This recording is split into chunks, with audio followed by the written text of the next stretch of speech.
তাপমাত্রার স্কেল, তাপমাত্রার স্কেল পরিবর্তন। তাহলে এখানে কি আছে, এখানে যে ডিগ্রি সেলসিয়াস, ডিগ্রি ফারেনহাইট এবং কি আছে কেলভিন, এই তিনটে স্কেলের মধ্যে সম্পর্ক। এর জন্য আমাদের কি জানতে হবে, সর্বোচ্চ মান এবং সর্বনিম্ন মান। তাহলে এখানে সেলসিয়াস স্কেলের সর্বোচ্চ মান কত, 100 ডিগ্রি সেলসিয়াস, এবং সর্বনিম্ন মান কত, 0 ডিগ্রি সেলসিয়াস। ফারেনহাইট স্কেলের 212 এবং 32 ডিগ্রি। আমরা এই সর্বোচ্চ আর সর্বনিম্ন মানটাকে আমরা কি বলে থাকি বলতো, স্থিরাঙ্ক। স্থিরাঙ্ক। এখন স্থিরাঙ্ক কথাটা লিখলাম না তোমাদের বোঝার সুবিধার্থে। এখন আমরা দেখবো যে এই তিনটা নিয়ে কিভাবে একটা সম্পর্ক স্থাপন করা যায় বা সূত্র তৈরি করা যায়। এখানে মুখস্থের কোনো কিছু নাই। তাহলে এর জন্য আমরা যে কাজটা করবো, এখানে প্রথমত কি লিখলাম, সেলসিয়াস, এরপরে ফারেনহাইট, এরপরে কি আছে কেলভিন। আচ্ছা, এখান থেকে আমরা টান দিলাম। এখন আমরা লিখছি সেলসিয়াস। এই সেলসিয়াসের নিচে কি লিখবো, সেলসিয়াস স্কেলের সর্বোচ্চ মান। এখানে কি লিখছি আমরা, ফারেনহাইট, ফারেনহাইট স্কেলের সর্বোচ্চ মান, কেলভিন স্কেলের সর্বোচ্চ মান লিখছি কি আমরা। এখন তোমরাই বলো তো, যে এখানে সর্বোচ্চ মান লিখলাম, তাহলে থাকলো কি ওখানে, সর্বনিম্ন মান। তাহলে আমরা এখানে একটা ফাঁকা রাখছি, ওখানে কি বসাবো, সর্বনিম্ন কত, এখানে 0, এখানে 0, এখানে 32, এখানে 32, এখানে কত 273, এখানেও 273। আচ্ছা, এখন আমরা দেখি এখানে সেলসিয়াস থেকে 0 মাইনাস করলে কি দাঁড়ায়, সেলসিয়াসে থাকে। 100 থেকে 0 বাদ দাও, 100ই থাকে। এখানে দেখো F মাইনাস 32, আর নিচে কি আছে 212 থেকে এই যে 32টাকে মাইনাস করলে কি থাকে, 180। এরপর কেলভিন,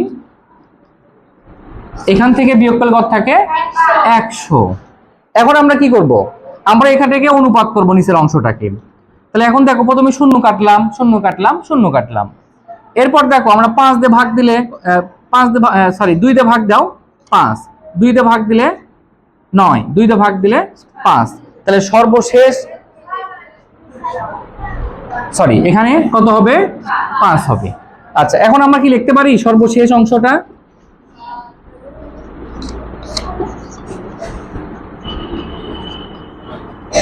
লিখতে পারি। এটা হচ্ছে আমাদের তিনটা স্কেলের মধ্যে সম্পর্ক। এখন তোমরা ক্লাস 7-এর তিনটা সম্পর্ক দেওয়া নাই, তোমাদের আছে শুধু ডিগ্রি সেলসিয়াস এবং ফারেনহাইট। তাহলে আমাদের কোনটা লাগবে, এই অংশটুকু লাগবে।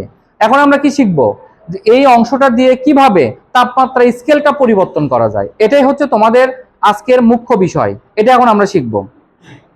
তাহলে আমি এটা মিশিয়ে দেই। আচ্ছা, এখন মিশিয়ে দেওয়ার আগে আমরা এই সূত্রটা এক পাশে লিখে রাখি, যেটা আমাদের দরকার। এই সূত্র দিয়ে আমরা কিন্তু কি করব, এখন স্কেল পরিবর্তন করব। হয়তো বলবানি যে স্যার এখানে কেলভিন স্কেলটা লিখলেন না কেন, কেলভিন স্কেলটা আপাতত তোমাদের দরকার নাই, তারপরেও আমরা শিখবো এটা। তাহলে এখন পরীক্ষায় কিভাবে আসবে, পরীক্ষায় যদি আসে 30 ডিগ্রি সেলসিয়াস তাপমাত্রাকে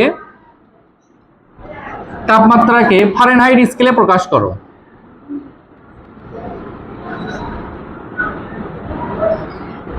ফারেনহাইট স্কেলে প্রকাশ করো, এরকম যদি প্রশ্ন আসে কিভাবে তার অ্যান্সার করতে হয়, এখন আমরা এই বিষয়টি দেখব। তাহলে এর জন্য দেখো, এখানে আমাদের যে বিষয়টি সবচেয়ে গুরুত্বপূর্ণ, সেটা কি, এখানে দেওয়া আছে কোন স্কেলের মান, আর বের করতে হবে কোন স্কেলের মান।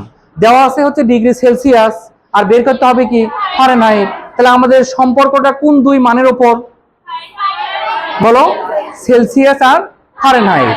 তাহলে এখানে দেওয়া আছে কি, সেলসিয়াস, আর বের করতে হবে ফারেনহাইট। তাই কি আমরা লিখতে পারি, এখানে লেখা দেওয়া আছে লেখা একই জিনিস, তাহলে আমরা এখানে লিখলাম। যেমন তোমরা এখানে অঙ্কে যখন লেখো দেওয়া আছে, এটাই সে দেওয়া আছের কাজটাই করে থাকে। দেওয়া আছের পরিবর্তে আমরা কি ব্যবহার করলাম, এখানে। তাহলে এখানে আমরা লিখি, দেখো সি সমান এখানে কত আছে, 30 ডিগ্রি সেলসিয়াস, আর এফ তে কি বলতো, ফারেনহাইট। তাহলে এটা সমান কি, হোয়াট, মানে এটা বের করতে হবে। তাহলে এটা দেওয়াই আছে, আর এখানে বলছে ফারেনহাইট স্কেলে প্রকাশ করো, তাহলে মানে সেই মানটা বের করতে হবে। এজন্য আমরা কি করলাম, এটা হোয়াট লিখলাম, মানে এই মানটা বের করতে হবে। আমি কি এটা বুঝতে পারছি তোমাদের? যে মানটা দেওয়া থাকে সেই মানটা বসাতে হয়, আর যে মানটা বের করতে হয় সেটা কিভাবে লিখি আমরা, হোয়াট চিহ্ন দিয়ে। আচ্ছা, এখানে আমি শুধু সি ব্যবহার করলাম, এফ ব্যবহার করলাম। অনেক ক্ষেত্রে এটাকে তাপমাত্রা প্রকাশ করে এখানে ছোট করে সি লেখা হয়, ওইগুলো পরে, আগে আমরা ক্লিয়ারলি শিখি। আচ্ছা, এখন আমরা কি করব, এখানে দেখো আমরা জানি আমরা কোনটা জানি বলো তো, এই দুটার মধ্যে যে একটা সম্পর্ক সেটা কি জানি আমরা, এই যে লিখে রাখছি এখানে। এখন এই জিনিসটাকে নিয়ে এসে এখানে বসায় দাও, তাহলে এখানে এটা বসালাম, এটাই কি আমরা জানি না? প্রথমে তো আমরা এটাই শিখলাম আগে। এখন আমরা কি করব, এখান থেকে দেখো নিচে বা চিহ্ন কেন ব্যবহার করলাম, যেখানে মাঝখানে সমান, দুটো রাশির মাঝখানে যখন সমান থাকে একটা সমীকরণ, আর সমীকরণের পরের অংশটা আমরা কি দিয়ে প্রকাশ করি, বা। আচ্ছা, এখন এখানে সি আছে না, তাহলে সির মানটা কত এখানে, 30 ডিগ্রি, সে 30টা এখানে বসালাম, ডিগ্রি বসানোর দরকার এখানে নাই।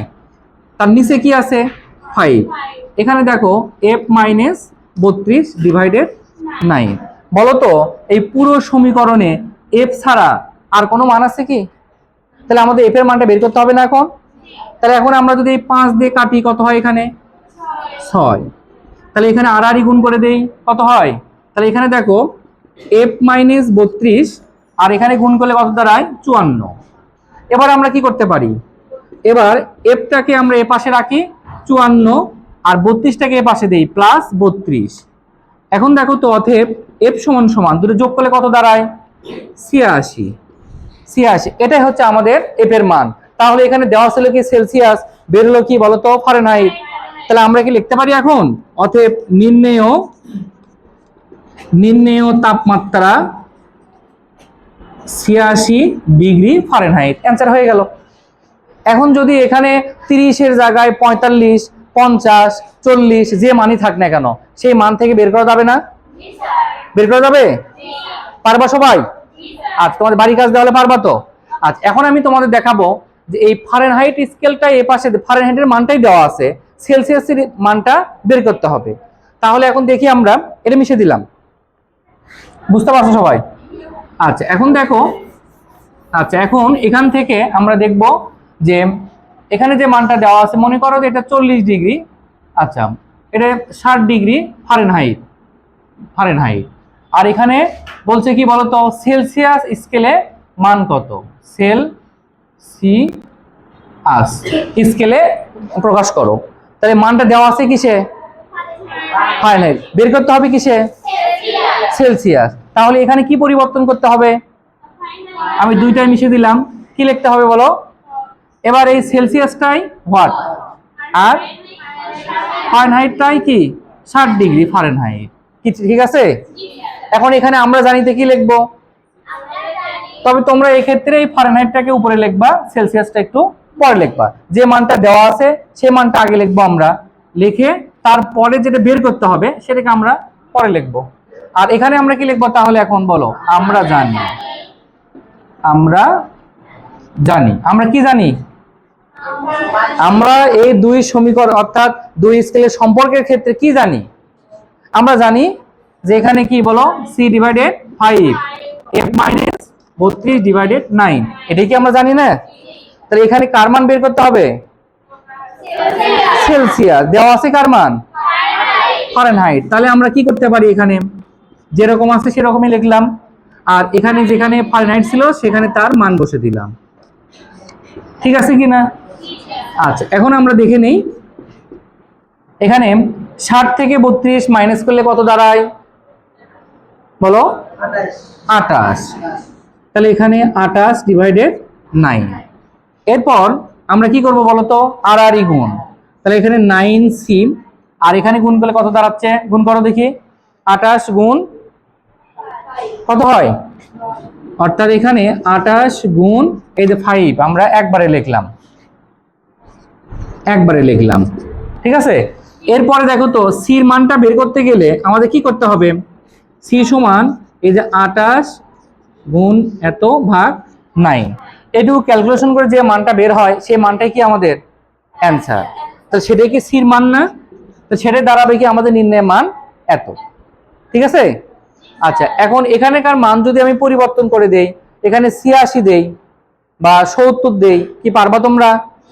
তাহলে কয়টা স্কেল এখানে? সেলসিয়াস থেকে ফারেনহাইট, ফারেনহাইট থেকে সেলসিয়াস। তো দুইটা মান না, যদি ডিগ্রি সেলসিয়াসে দেওয়া থাকে কিসে বের করতে হবে? ফারেনহাইটে। আর যদি ফারেনহাইটে দেওয়া থাকে সেলসিয়াস। এখন আমরা এটা সরাসরি শিখলাম, কিন্তু পরীক্ষায় যদি এভাবে না থাকে, পরীক্ষায় কিভাবে থাকতে পারে? পরীক্ষায় এবার রকম একটা পাত্র দিয়ে দিল এখানে, দিয়ে এখানে একটা পাত্রে কিছু তরল রাখলো, দিয়ে এখানে বললো যে এর তাপমাত্রা 30 ডিগ্রি সেলসিয়াস। এখানে চিত্রে দেওয়া আছে কি? এ।